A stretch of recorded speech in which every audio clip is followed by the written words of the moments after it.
اللہ بن مبارک رحمتullah علیہ فرماتے ہیں ایک آدمی کو تھوڑا سا میرے پاس آیا جایا کرتا تھا، کچھ اس نے تھوڑا سا سیکھا تھا پھر چھوڑ گیا۔ ایک دن اس کی بیوی کا پیغام آیا کہ حضور آپ کے پاس آیا کرتا تھا، اب تو موت کا وقت قریب آ گیا ہے، مہربانی کریں تشریف لائیں۔ تو عبداللہ بن مبارک فرماتے ہیں میں اس کے گھر گیا تو اس پر سکرات کا عالم تھا، سکرات، موت طاری تھی، میں سمجھ گیا کہ اب انتقال کر جائے گا۔ تو فرماتے میں نے اس کے پاس کلمہ پڑھنا شروع کر دیا، لا الہ الا۔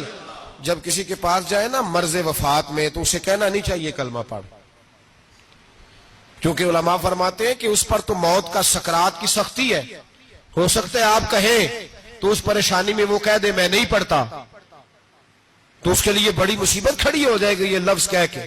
تو آپ اس طرح کریں جب جائیں تو اس کے سامنے جا کے کیا کہیں، کلمہ پڑھنا شروع کر دے، پڑھنا شروع کر دے، لا الہ الا اللہ، یہ آواز دینی شروع کریں، وہ بھی آپ کو دیکھ کے پڑھے گا۔ تو حضرت عبداللہ بن مبارک کہتے ہیں میں گیا تو اس پر موت طاری تھی، میں نے اس کے سامنے نا بلند آواز سے کلمہ پڑھنا شروع کر دی۔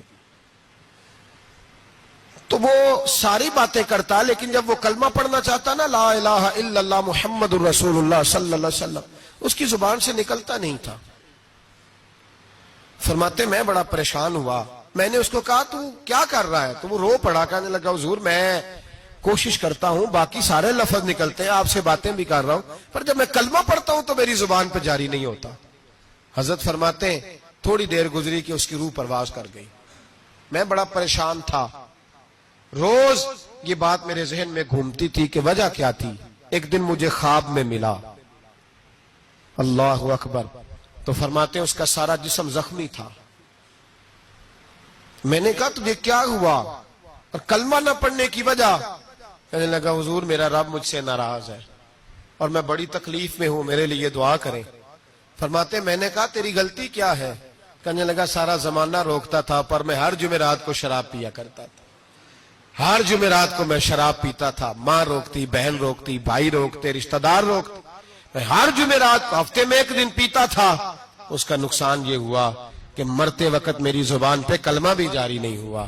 میرے رسول پاک سید عالم صلی اللہ علیہ وسلم کو صحابہ نے بتایا کہ یا رسول اللہ صلی اللہ علیہ وسلم ایک آدمی شراب اتنی پیتا تھا کہ شراب کے نشے میں مر گیا ہے، نشے کی حالت میں مر گیا ہے۔ میرے حبیب نے فرمایا قیامت کے دن اٹھے گا تو اس کے منہ سے بھی شراب کی بدبو آ رہی ہو، اسی حال میں اٹھایا جائے گا اور سزا دی جائے گی۔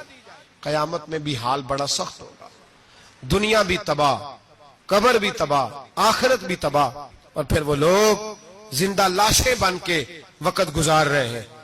اظہار بیزاری کریں، ہمارے ہاں تو فیشن ہے، فیشن ہے، اور شرابیوں کی دوستی، ظالموں کے ساتھ جرانے، ہمارا آنا جانا، پروٹوکول دینا، ہمیں پتہ ہوتا ہے کہ کون کتنا شرابی ہے، ہمیں پتہ ہوتا ہے۔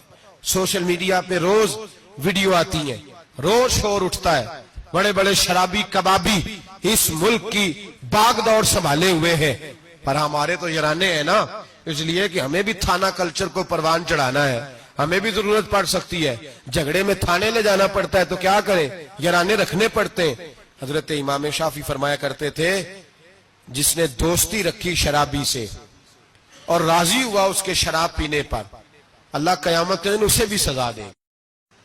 حکم یہ ہے کہ اسے سمجھاؤ، بہلاؤ، قائل کرو، سختی کرو، دوستی توڑو، پھر بھی باز نہ آئے تو رخ موڑ جاؤ، پھر اس کے ساتھ تعلق رکھنے کی اجازت نہیں ہے۔ میرے بھائی، اور ہمارے ہاں تو یہ چودھری اور وڈیرا اور سپہ سالار ہونے کی علامت ہے نا، اب یہ علامت ہے نا جناب، مال آ جائے تو پھر کہتے ہیں وہاں، اور میں نے تو شروع میں کہا تھا اب لوگ اس کو فخر کا باعث جانتے ہیں۔ گندگی کھانے والا باعث فخر نہیں ہوتا، جو گند کھائے وہ باعث فخر نہیں، فخر وہ ہوتا ہے جس کا کردار زیادہ اعلیٰ ہوتا ہے۔ یہ کوئی علامت نہیں کہ میں بڑے قبیلے سے ہوں تو اب ہمارے بچوں کو اجازت ہے وہ نشے کرتے پھریں، شرابیں پیتے پھریں، موج کرتے پھریں، یہ کوئی فخر کی علامت نہیں، یہ شرم کی علامت ہے۔ باپ کا سر آج تو فخر سے بلند ہوتا ہے نا، معاذ اللہ استغفر اللہ، کہ وہ دیکھو جی وہ شرابیں بھی پیتا ہے، مونچھیں بھی بڑی رکھی ہوئی ہیں، بدماشی بھی کرتا ہے۔ پتہ تجھے اس وقت چلے گا جب تیرے پاؤں تک آگ آئے گی، اور جب تیرا گھر اجڑے گا، جب تباہیاں ہوں گی، جب یہ بیچ ڈالے گا ہر شے، جب یہ تجھے کسی کام کے قابل نہیں چھوڑے گا پھر تجھے خبر ہوگی۔ قرآن نے اسے ناجائز کہا، رسول پاک نے اسے ناجائز کہا، اور مولا علی کی ایک بات تو حرف آخر ہے۔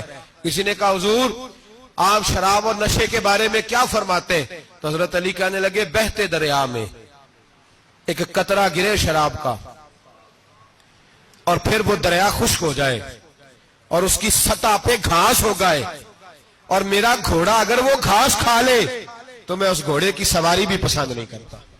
ایک قطرہ شراب گر پڑے۔ جناب ابو بکر صدیق رضی اللہ تعالیٰ عنہ سے کسی نے پوچھا جاہلیت کے زمانے میں تو سارے شراب پیتے تھے، آپ نے کبھی پی تھی؟ تو آپ فرمانے لگے میں وہ کام نہیں کرتا جو کرنے کے بعد بیوی اور بہن کی پہچان ختم ہو جاتی، میں وہ کام ہی نہیں کرتا۔ اتنا غلیظ کام کیسے کروں کہ جو پینے کے بعد یہی خبر نہ ہو کہ بیوی کون سی اور بہن کون سی ہے۔ میں یہ کام نہیں کرتا جو انسان کو رشتوں کی پہچان ہی بھلا دے، میں وہ کام کرتا ہوں جس میں انسان کا شعور بیدار رہتا ہے، عقل بیدار رہتی ہے۔ اپنی زندگی کو سنوارے، اور اگر کسی جگہ یہ غلطی ہے تو کھری اور سچی توبہ کرے، اور اگر دائیں بائیں کوئی ایسا شخص ہے تو اس کا بازو تھامے، محنت کرے، ٹائم دے، اسے اس دلدل اور گندگی سے باہر نکالے، یہ بہت بڑی نیکی ہوگی۔ اور ان بہروپیوں کو پہچانے جنہوں نے تھوڑے سے پیسوں کے لیے ملت کے جوانوں کی رگوں میں نہیں زہر انڈیل دیا ہے۔